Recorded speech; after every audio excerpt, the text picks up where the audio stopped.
Hey y'all, this is Toya. You're tuned in to Healthy Talks and Walks with Toya, where we are generational curse breakers that are growing in the uncomfortable.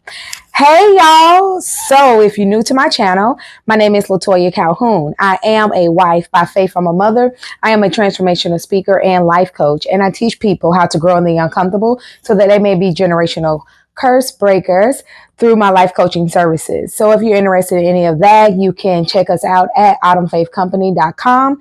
Also, too, I sell shirts that says generational curse breaker and growth is in the uncomfortable. So on this channel, I am a faith-based channel. So I like to talk about things that are faith-based, but also practical things that I'm learning on my journey to healing. And recently I was thinking about, we need to talk about our elders. I think, I don't even know what to name this. So I'm just going to say, remember our elders. Right. And the reason I say that is because I have been finding, as I've talked to a lot of elders and just different people. So I'm a person that loves to be diverse. Diversity to me is not just about genders or ethnicities and things like that. I think it's about also having conversations with people that are older or younger, people from different cultural backgrounds and things like that. And I will say that America is one of the fewest countries, I believe it is, that we don't really value our elders the way most countries do. Most countries value their elders. The elders have a lot of wisdom and things to give the younger people and things like that. I can say in our country, some of our elders ain't really, doing what they do either. They are still living from some of the generational curses that was handed down to them that they actually handed to us. However, it is some of them that do need, just need relationship, that needs conversation. And some of them do have fruitful things and helpful things to pass down to us as well, just in the wisdom of it all, right? And the reason I thought of that is because I was recently talking to an elder that's in my family, and I could just hear the bitterness and the discontentment in her life, and just, the loneliness and things of that nature. And I was just like, I don't even understand, because this person has been walking with God for quite a while. How could she still be in this state, or why is she in this state? And I began to ponder, and I began to pray for myself. I said, God, when I get old, help me to be just so full of joy and full of life, so I can hand on joy and life to younger people, or to the people that are around me, because I want people to be able to come around me and get life and get healing. And part of that is because I have healed, right?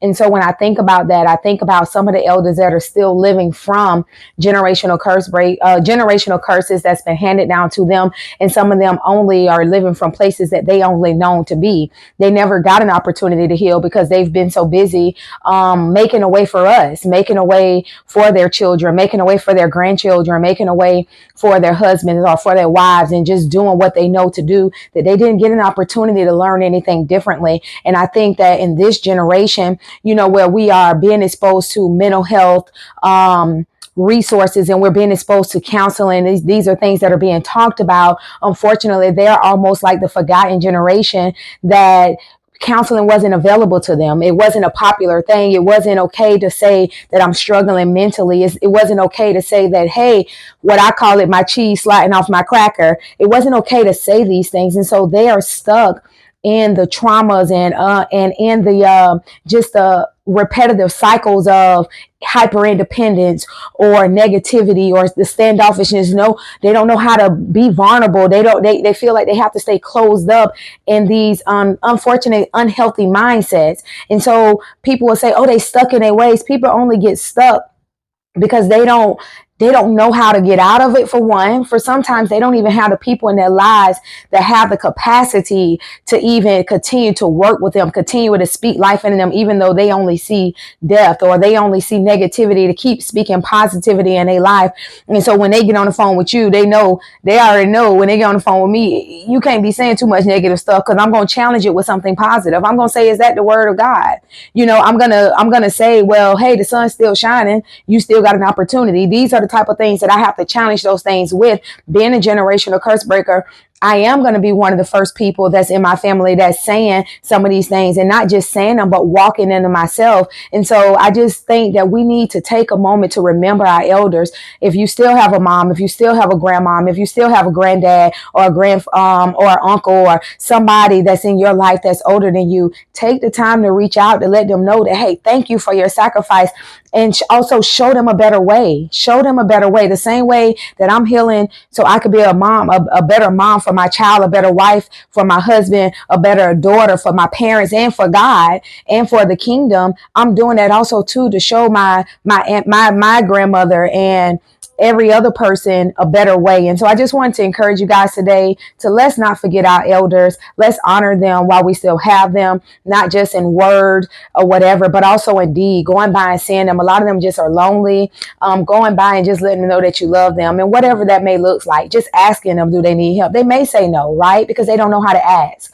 But if they do say no, let it be their own no. Let it not be an assumed no that we are giving them just because based upon, oh, they just stuck. Well, if they're stuck, let them choose to be there, but not let us choose that for them. Don't let that continue to be our reason to not reach out and not try to help them get to a better place, because they have sacrificed for us.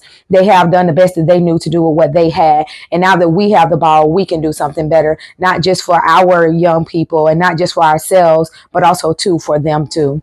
All right, this is Toya. Don't forget to comment, like, subscribe, and share because it may bless somebody else. Peace.